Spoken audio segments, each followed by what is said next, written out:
Hi everybody, it's Pioli Prashanti here from the Yomogi house. Still got my apron on. I'm going to keep this on until Herb Day, until I get my new 2018 apron. Today I'm going to make for you a very simple dish. It is called pinakbet in Filipino. It is not the traditional Filipino pinakbet with pork in it, but you can add your favorite protein, be it pork or chicken or tofu or tempeh in it after, or while you're cooking it. You can add the meat into it, but I'm not going to add any meat in mine. I'm going to just put some vegetables in there. It's going to be a vegetarian pinakbet. So, what I have is, I have onions, and normally we would use eggplants in here, but I don't have eggplants. You put okra. I don't have okra. Those are all summer vegetables, so I'm going to do this again in the summertime with the proper vegetables. But this is going to be a winter pinakbet with more warming vegetables in there. So I have this delicata squash, and tomato, and string beans, and something green.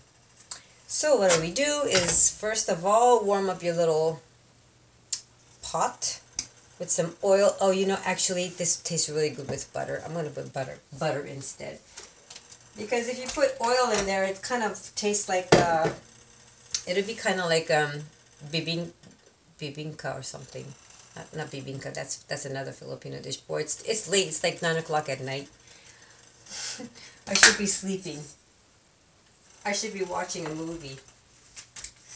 Okay, so I'm going to put some butter in there. And if you're a vegan, skip the butter, add coconut oil. It probably tastes really good, and even sesame oil. Oh, bibimbap. That's the other dish I was thinking of. Because Korean dishes and Japanese dishes, they just love sesame oil. So while it's melting, I'm going to add some ginger. And of course, fresh ginger would have been really good, and garlic would be really good in here too, just to kind of warm us up a little bit. Well, it kind of feels like spring. It's not even cold. Well, in my house it is, because my house is so old. I have 1955 windows, so my windows are sweating. Okay, so we got the butter melting. And then add the onions and cook them nicely. Don't burn the onions. You don't ever want to burn onions.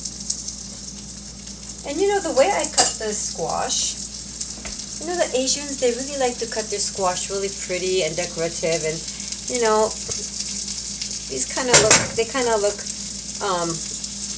sharp edged, so you can actually really decorate them pretty. And 1 out of 10, maybe 1 out of 20, your friends aren't going to even know that you did this fancy cooking style. But those who are really foodies, they're so observant, they're going to know that you've cut them really nice. Look at how pretty it is, see? See how pretty the cut is compared to this square? Right. So I got the onions going in there, and all the other hard-to-cook vegetables in there, and some string beans. You can use Filipino long beans, or you can use the frozen green beans.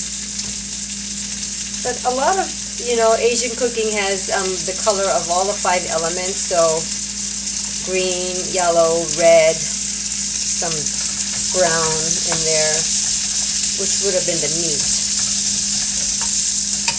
And then, of course, we're going to add the tomatoes, and we're going to add them now, because cooked tomatoes actually taste really good with butter. So while this is cooking up,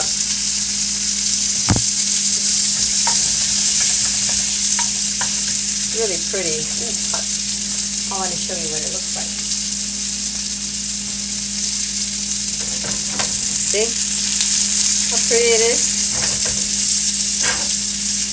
So let this cook up and get all nice and soft. cover it. Just let it sizzle for a while.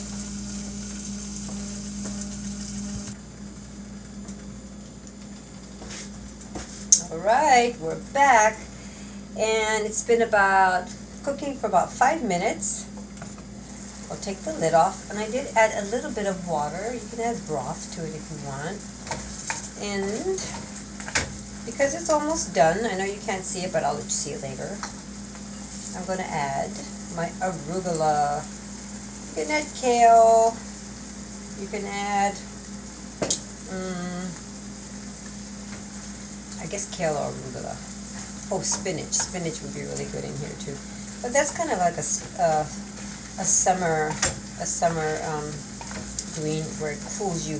Arugula's got a little spice to it. It's kind of hot, spicy.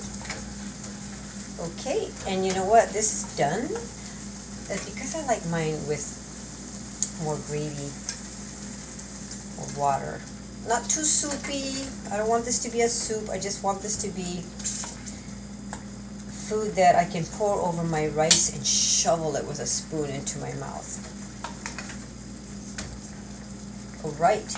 Now, remember, I didn't add any spices to this except for ginger. And what really goes good with this, traditionally, would be fermented fish sauce, but we're not going to do that. So how do you copy fish sauce? Well, tamari and nutritional yeast has a similar flavor to that. It's pretty good. And if you like to use hing, you can use hing in place of garlic and onions. Just know that if you are celiac, hing has wheat in it. So to this, I'm going to add just a little bit of tamari, like just a little, that much. I don't want to overflavor my food with spices. I want to be able to taste it. Alright, I'm going to turn that off and then add some nutritional yeast. About that much. A tablespoon. And you know, always taste it. You can always add, but you can never take it out, so make sure you add. This looks yummy. So this is going to be my lunch tomorrow. This is why I'm cooking so late. Alright, let me show you.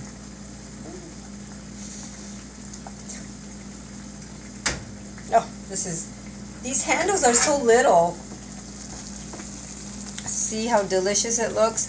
It's got the yellow and the green and the red in there, and the onions have transparently melted. Oh, it's just delicious. And that's going to go over a nice bowl of hot rice, and I'm going to pack this with me and take it with me tomorrow. And I won't have to worry about my lunch. Thanks for watching. And don't forget to join us on this wonderful day, Herb Day 2018, May 5th. Like my videos, please, and share them with your friends. Thanks for watching. Bye. Good night.